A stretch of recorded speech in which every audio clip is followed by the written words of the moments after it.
Hello friends, इस video में हम देखेंगे अभी जो स्पेशल सेशन बुलाया जा रहा है, समझिए कि मतलब कि सत्र बुलाया जा रहा है संसद का। अभी देखेंगे कि अब मानसून सत्र समाप्त हुआ है, उसके 37 दिन बाद ही देखेंगे फिर से सत्र बुलाया जा रहा है। तो इसको लेके पूरा वीडियो होगा और इसमें क्या हो सकता है ये टोटल चीज़ें मैं आपको बताऊँगा। तो एक-एक चीज़ें आपको पता चलेंगी, मतलब जितना भी देखेंगे बहुत सारा आर्टिकल इस पे आया है, तो उस आर्टिकल के थ्रू मैं आपको बताऊँगा कि क्या-क्या हो सकता है।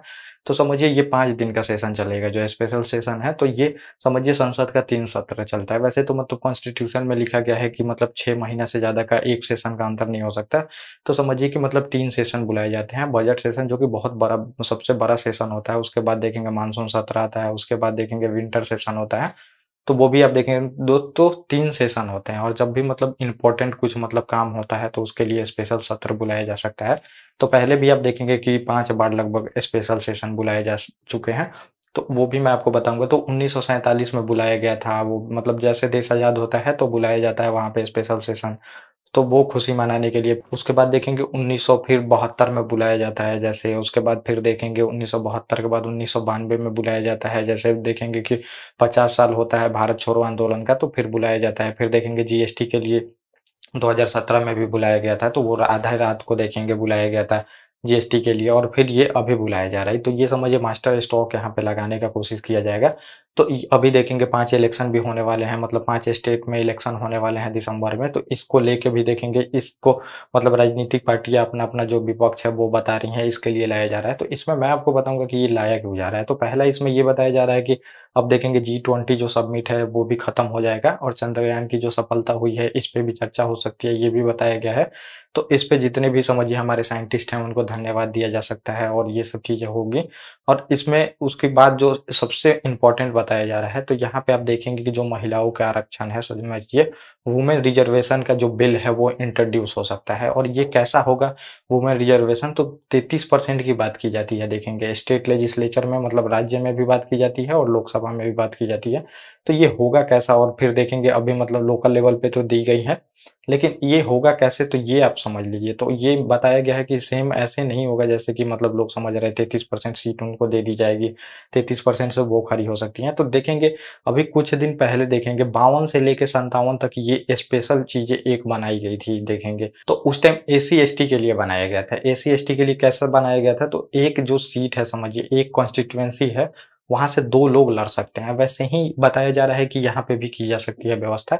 जैसे कि जिसका भी देखेंगे पॉपुलेशन, जो भी कॉन्स्टिट्यूएंसी है जिसका पॉपुलेशन 20 लाख से ऊपर है, वहाँ से 2 लोग आ सकते हैं। एक तो आपका जो जनरल सीट है वो रहेगा ही लोकसभा का सामान्य सीट, और दूसरा एक महिलाएँ आ सकती है वहाँ से। तो ये बताया गया है और ऐसा जो सीट मतलब बताया गया है, तो लगभग की 180 सीट हो रही हैं। तो ये बताया गया है 180 मतलब सीट दी जा सकती है महिलाओं को रिजर्वेशन में। और ये फिर उस टाइम तो देखेंगे जो एसी-एसटी को दिया गया था 1952 से लेकर 57 तक, तो उसमें दिया गया था। और जैसे डिलिमिटेशन होता है फिर से, मतलब जनगणना के बाद, तो उसको हटा दिया जाता है। तो अब इसका क्या होगा ये देखिए, और होगा क्या, मतलब ये सब चीज़ें प्रेडिक्शन की जा रही हैं, कोई कन्फर्म नहीं है।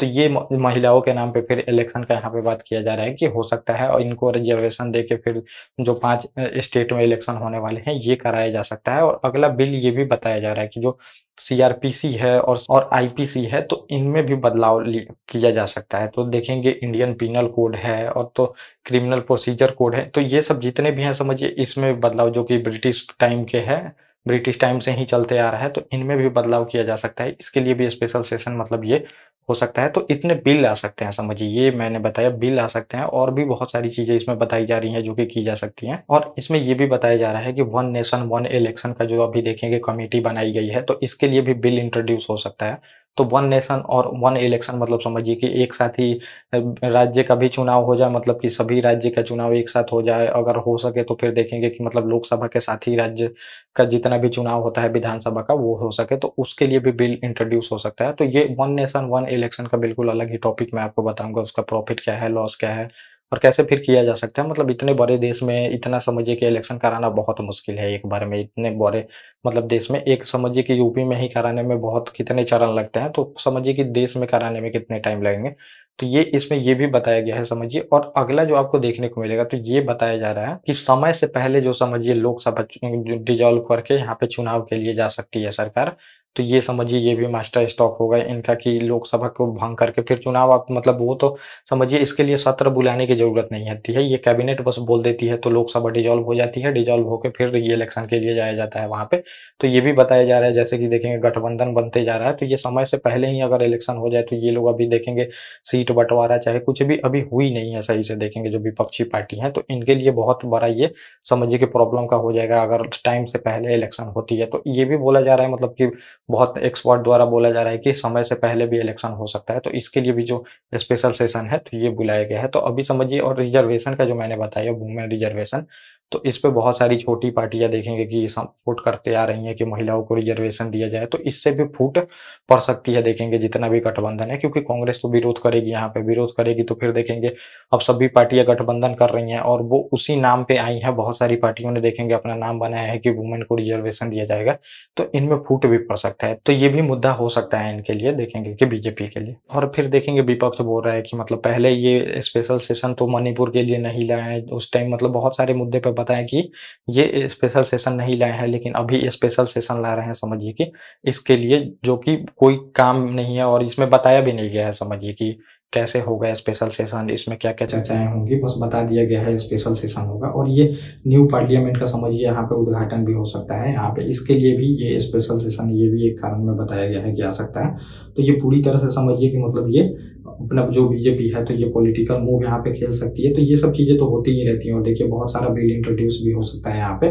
तो ये पूरी तरह से क्योंकि देखेंगे जो पूरी तरह से अभी मानसून सत्र था तो ये पूरे हंगामे में बीत गया, तो अभी देखिए कैसे बिल और ये जो मैंने बताया वुमेन रिजर्वेशन बिल और चाहे वन नेशन वन इलेक्शन का जो होने वाला है, तो इसके लिए कॉन्स्टिट्यूशन अमेंडमेंट करना पड़ेगा। ये कोई सिंपल मेजोरिटी से नहीं होगा, 2/3 से होगा, प्रेजेंट एंड वोटिंग मतलब और समझिए एब्सोल्यूट मेजोरिटी भी इसमें चाहिए। तो ये अलग ही है मेजोरिटी का टॉपिक, वो पॉलिटी के लेक्चर में आप देख सकते हैं। तो इसको सेपरेट पास करना पड़ेगा दोनों राज्यसभा और लोकसभा से। तो देखिए इसमें होता क्या है, कौन कौन सा बिल इंट्रोड्यूस होता है, तो ये सब चीजें जो था मैंने बता दिया। ओके गाइस, थैंक यू और अब हम मिलेंगे अपने नेक्स्ट टॉपिक।